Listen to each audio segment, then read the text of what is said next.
I thought I'd film this video on a train. It's a weird train though, it hasn't moved for about an hour. Also, outside the window, it's just another window.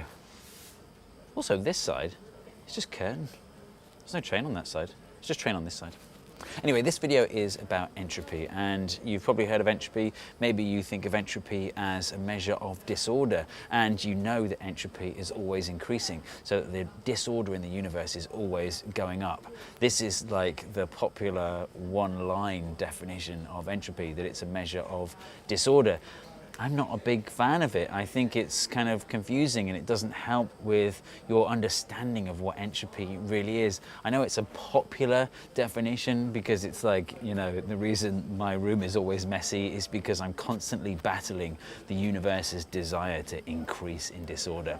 But there is a better definition than that. This definition goes back to why entropy was invented in the first place, and it's to do with how engines work and making engines more efficient. So you know how an engine works. You put fuel in, you burn the fuel, that creates heat, and then somehow this heat is turned into the movement of your engine. And that description is okay, but it's a lot more interesting than that. To illustrate the point, I've brought an engine with me. This is a very special type of engine that you don't put fuel in. Yeah, that's right. Free energy, people. It's real. The big energy companies are liars. No, that's not, sorry. This is an example of an external combustion engine as opposed to an internal combustion engine. It's a Stirling engine, and you don't put fuel in. Instead, you burn your fuel on the outside. And this is such a finely engineered Stirling engine that it will run just off the heat of my hand.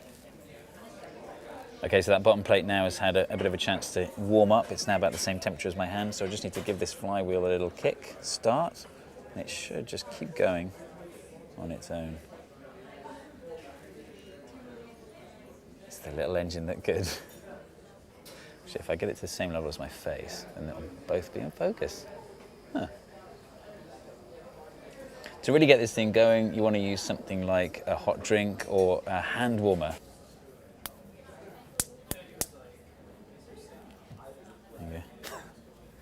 Looks like a little hot water bottle. Silly. Doesn't make any sense. It's not even a...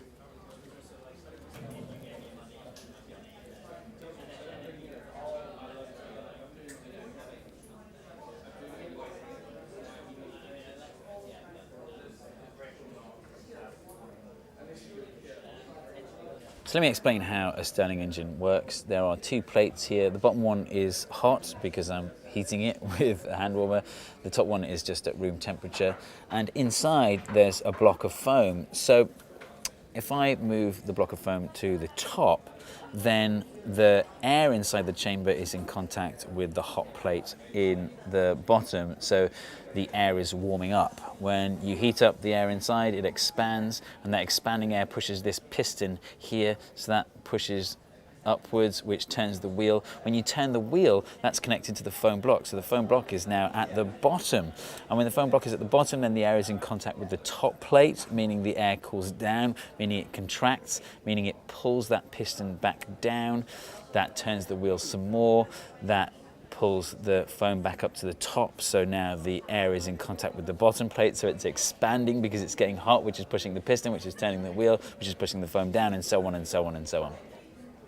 So that is how a Stirling engine works.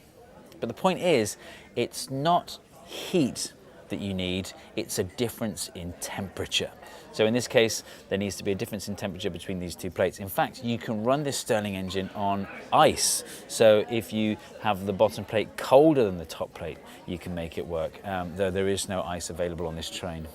So I'm just going to reiterate that. It's not heat that you need to run an engine, it's a difference in temperature. Like, if both of these plates were really, really hot, but the same temperature, it wouldn't run.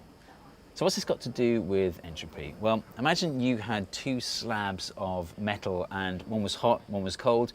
You touch them together, what do you expect to happen? You expect heat to flow from the hot slab to the cold slab until the heat is evenly distributed between the two slabs. And once the heat energy is evenly distributed, that's the end. Nothing else happens. You never see it in reverse. If you have two slabs that are at the same temperature with evenly distributed heat, you don't spontaneously see one of the slabs stealing heat energy from the other until there's a difference in temperature. So what if I put my Stirling engine between these two slabs? Well, heat would transfer between the slabs through the Stirling engine, causing the engine to turn. But once the energy has distributed evenly between the two slabs, then the engine will stop turning because the two plates of the engine are now at the same temperature. And this is the really important bit. Energy is only useful when it's clumped together. And when you use that energy, you're spreading it out. And once it's spread out, you can't use it anymore. It was during the Industrial Revolution that people became really interested in engines and how to make them more efficient. And it was here that the concept of entropy was born. It helped these early engineers to make their engines better. So my preferred one-line definition of entropy is that it's a measure of how spread out your energy is. And we've already heard that entropy always increases, so that means that energy is always spreading out. It's going from a clumped up state to a spread out state.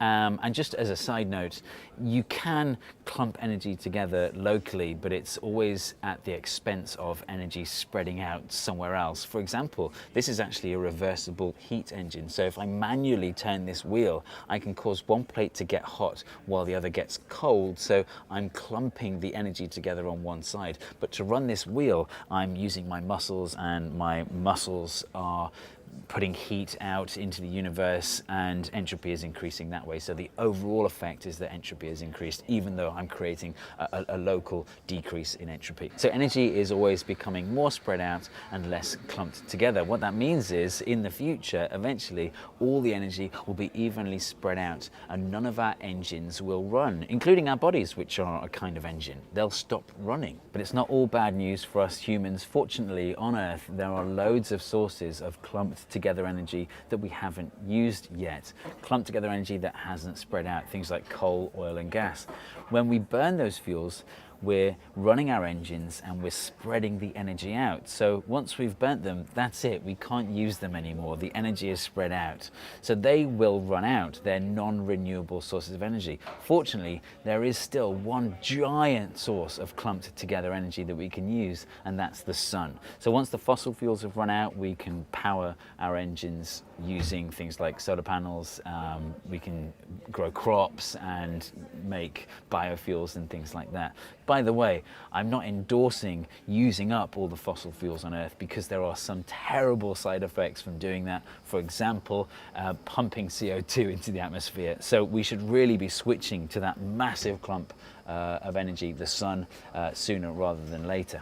Of course, all the energy in the sun will eventually spread out as well, as will all the energy in the universe. And once all the energy in the universe is evenly spread out, nothing interesting can ever happen again.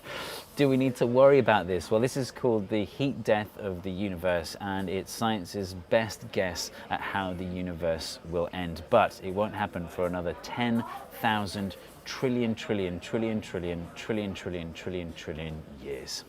So why does entropy always increase? Well, it's actually a statistical phenomenon. Imagine you had a cardboard box and you have a layer of ping pong balls at the bottom. Half of them are red, half of them are blue. And you've painstakingly arranged them so all the red ping pong balls are on one side, all the blue ping pong balls are on the other side. Now, vigorously shake that box. All those ping pong balls are going to fly around, then let them settle again into a single layer. And you'll notice that the red ping pong balls and blue ping pong balls are randomly distributed throughout the layer. You won't find that you have, all the red ping pong balls on one side and all the blue ping pong balls on the other side. And you probably just have an intuitive understanding of why. That seems obvious. But just to give it some statistical rigor, there is only one way to have all the ping pong balls that are red on one side and all the ping pong balls that are blue on the other side.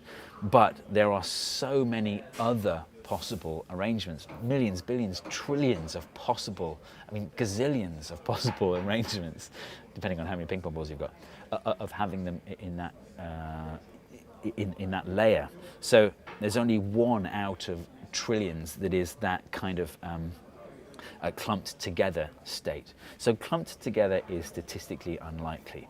And when you scale that up to, you know, a box of atoms where you've got hot ones on one side and cold ones on the other, and they're all whizzing round, just by chance, they could all whiz over to one half of the box, leaving the cold ones on the other side. But it's so unlikely that we never ever see it happen.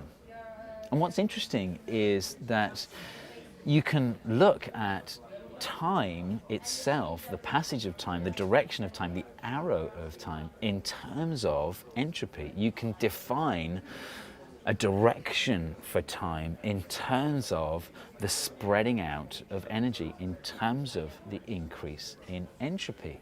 So there's an argument that time itself is a statistical phenomenon.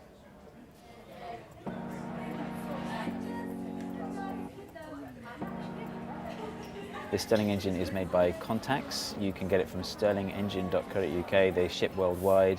They've not sponsored the video or anything like that. I just think it's a wonderful engine.